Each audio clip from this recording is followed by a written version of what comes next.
부활, 모든 것을 증명한 단 하나의 사건 매년 봄이 오면 세상에는 아주 특별한 이야기가 울려 퍼집니다. 절망의 가장 깊은 곳에서 피어난 경이로운 희망에 대한 이야기, 바로 예수 그리스도의 부활에 관한 이야기입니다. 성탄절과 더불어 기독교의 가장 중요한 절기인 부활절이 되면 많은 이들이 이미 그 주제를 짐작하곤 합니다. 하지만 이 이야기는 단순히 매년 반복되는 종교적 행사가 아닙니다. 이 이야기의 핵심에는 우리 모두가 인생에서 한 번쯤은 스스로에게 던져보아야 할 가장 근원적인 질문에 대한 해답이 담겨 있기 때문입니다.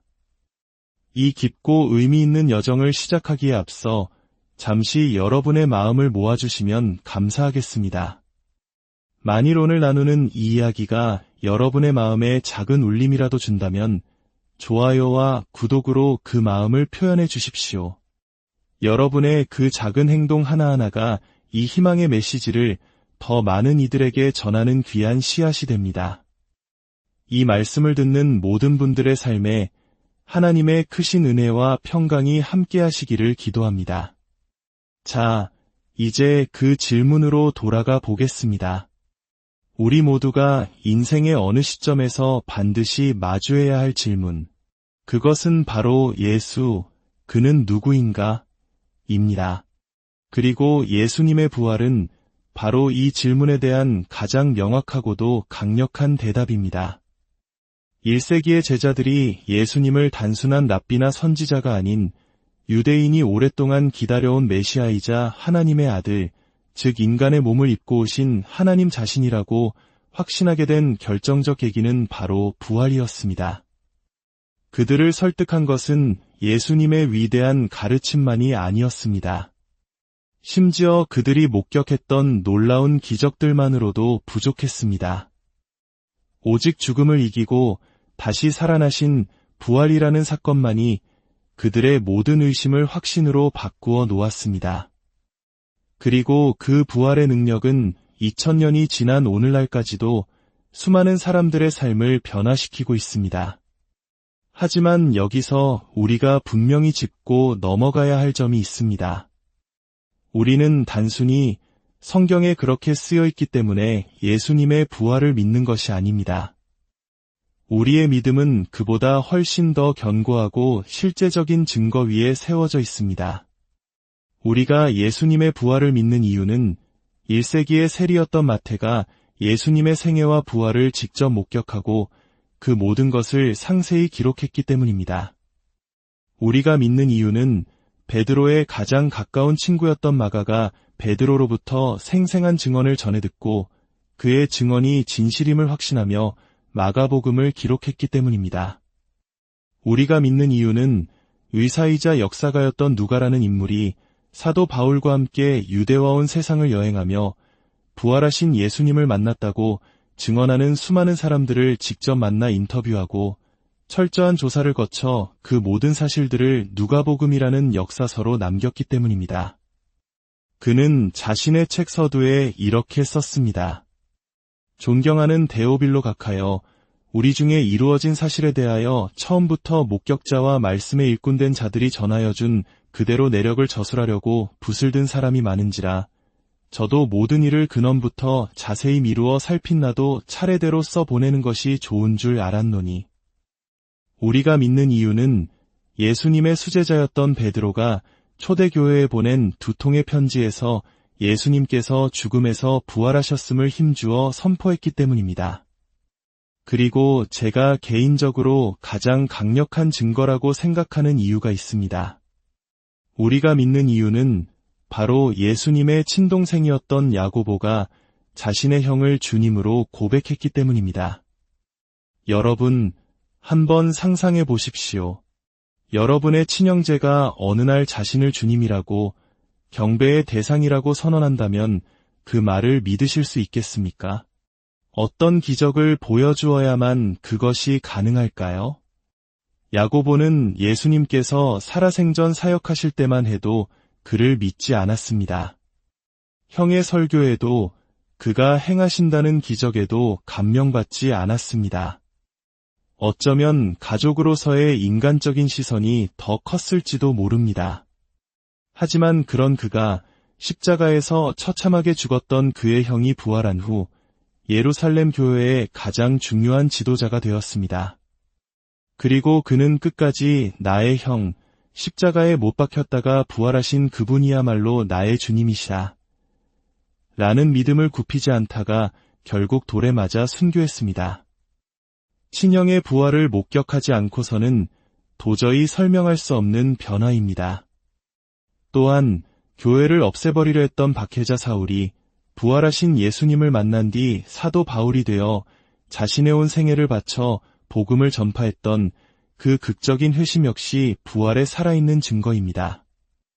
이처럼 용감했던 사람들은 자신들이 직접 보고 들은 것, 그리고 부활하신 예수님을 만난 다른 증인들로부터 들은 것을 문서로 남겼습니다.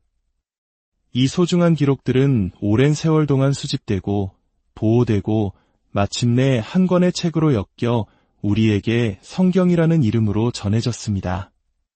하지만 성경이라는 책이 존재하기 훨씬 이전부터 예수님의 부활을 직접 목격한 증인들과 그들의 친구들이 살아 숨쉬고 있었습니다. 사실 부활이 없었다면 예수님의 이야기는 기록될 가치조차 없었을 것입니다. 부활이 없었다면 그는 그저 정도에서 벗어난 또 한 명의 유대인 랍비였을 뿐입니다. 부활이 없었다면 그는 로마에 의해 처형된 수많은 자칭 메시아 중 한 명으로 잊혔을 것입니다. 예수님을 가장 가까이서 따랐던 사람들은 놀라울 정도로 정직했습니다. 그들은 자신들을 이야기 속 영웅으로 미화하지 않았습니다. 오히려 그들은 자신들을 의심 많은 자들로 그렸습니다. 왜냐하면 그들은 실제로 의심했기 때문입니다.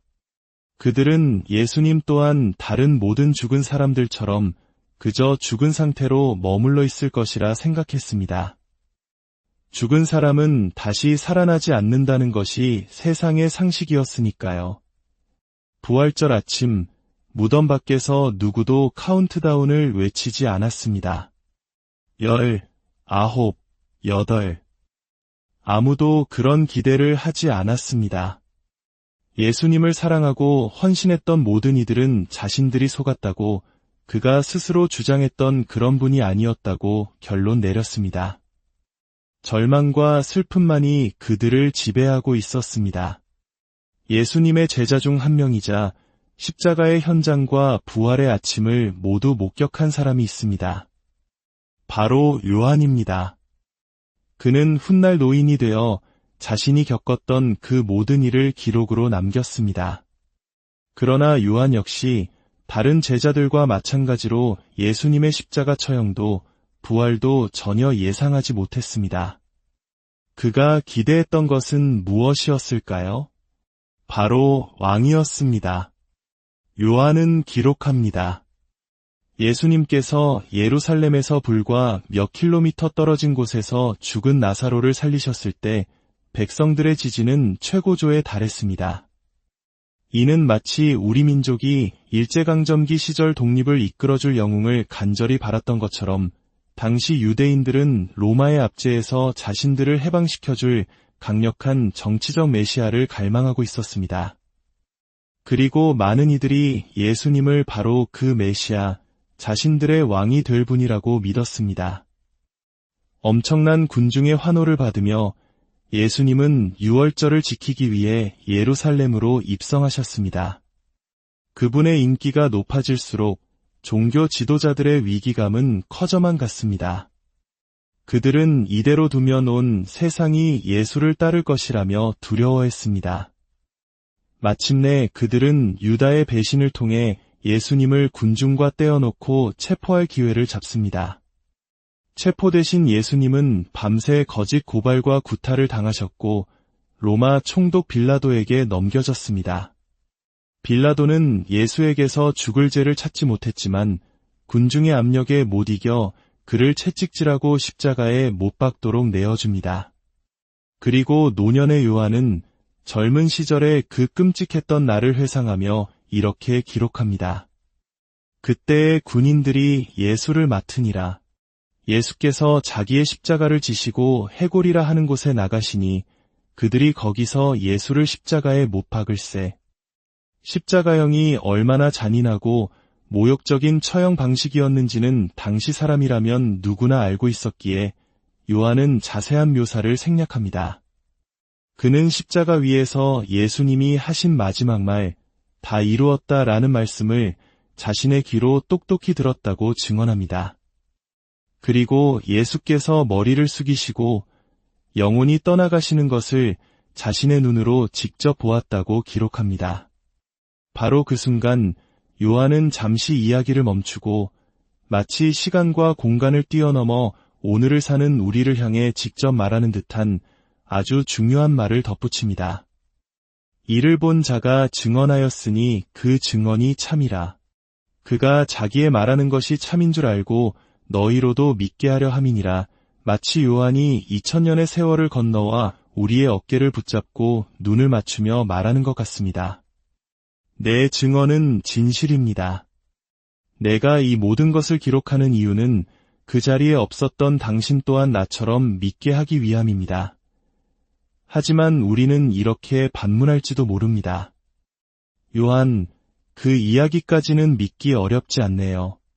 로마에 의해 처형당한 자칭 메시아의 이야기, 추종자들을 속인 랍비가 결국 제거당한 이야기, 충분히 믿을 수 있습니다. 그러면 요한은 고개를 저으며 말할 것입니다. 아니요, 그 부분이 아닙니다. 여러분이 믿기 힘들어할 부분은 바로 그 다음에 일어난 일입니다. 하지만 맹세컨대 내 증언은 참되며 지금부터 할 이야기는 실제로 일어난 일입니다. 요한의 이야기는 계속됩니다. 아리마대 사람 요셉이 빌라도에게 예수님의 시신을 수습하게 해달라고 요청했고 니고데모라는 사람도 모략과 침향 섞은 것을 가지고 와서 유대인의 장례법에 따라 예수님의 몸을 세마포로 쌌습니다. 그들은 예수님도 다른 죽은 이들처럼 영원히 죽어있을 것이라 생각하며 정성껏 장례를 준비했습니다. 그리고는 아무도 장사한 일이 없는 새 무덤에 예수님을 모시고 큰 돌을 굴려 무덤 문을 막았습니다. 그날 밤과 다음 날 제자들은 절망과 두려움 속에서 숨어 지냈습니다. 그들의 3년은 물거품이 되었습니다. 모든 희망이 사라졌습니다.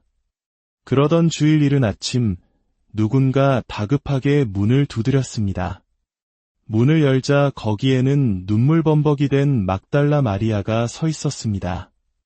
그녀는 흐느끼며 말했습니다. 사람들이 주님의 시신을 무덤에서 가져갔어요. 어디에 두었는지 우리가 알지 못하겠어요. 그녀는 기적이나 부활을 생각하지 않았습니다. 단지 누군가 시신을 훔쳐갔다고 지극히 상식적인 결론을 내렸을 뿐입니다. 그 순간 숨어있던 베드로와 요한은 무덤을 향해 미친 듯이 달리기 시작했습니다. 요한은 베드로보다 빨라 무덤에 먼저 도착했지만 어둡고 으스스한 무덤 안으로 선뜻 들어가지 못했습니다. 그의 정직한 기록은 그가 영웅이 아니었음을 보여줍니다. 잠시 후 도착한 베드로가 곧장 무덤으로 들어갔고 요한도 용기를 내어 따라 들어갔습니다. 그리고 그들이 본 것은 그들의 인생을, 아니 인류의 역사를 송두리째 바꾸어 놓는 광경이었습니다. 시신은 온데간데 없고 예수님의 몸을 쌌던 세마포만 놓여 있었습니다. 머리를 쌌던 수건은 세마포와 함께 놓이지 않고 다른 곳에 가지런히 개켜져 있었습니다. 이것은 시신을 급하게 훔쳐간 도둑의 소행이라고는 볼 수 없었습니다. 너무나 질서정연하고 평온한 모습이었습니다. 요한은 그 순간을 이렇게 기록합니다. 그제야 무덤에 먼저 갔던 그 다른 제자도 들어가 보고 믿더라 보고 믿었습니다. 그 순간 그의 세상이 바뀌었습니다. 부활은 그의 모든 삶을 재해석했습니다. 예수님이 하셨던 모든 말씀이 진실이었음을 깨달았습니다. 나를 본 자는 아버지를 보았거늘 이라고 하셨던 그 엄청난 선언이 사실이었음을 알게 되었습니다. 태초부터 계셨던 말씀, 그 말씀이신 하나님께서 육신이 되어 우리 가운데 거하셨다는 놀라운 진리가 그의 온 존재를 관통했습니다. 하지만 의심은 아직 끝나지 않았습니다. 제자들 중 도마는 다른 제자들이 부활하신 예수님을 만났다는 말을 믿지 않았습니다. 그는 이렇게 선언했습니다.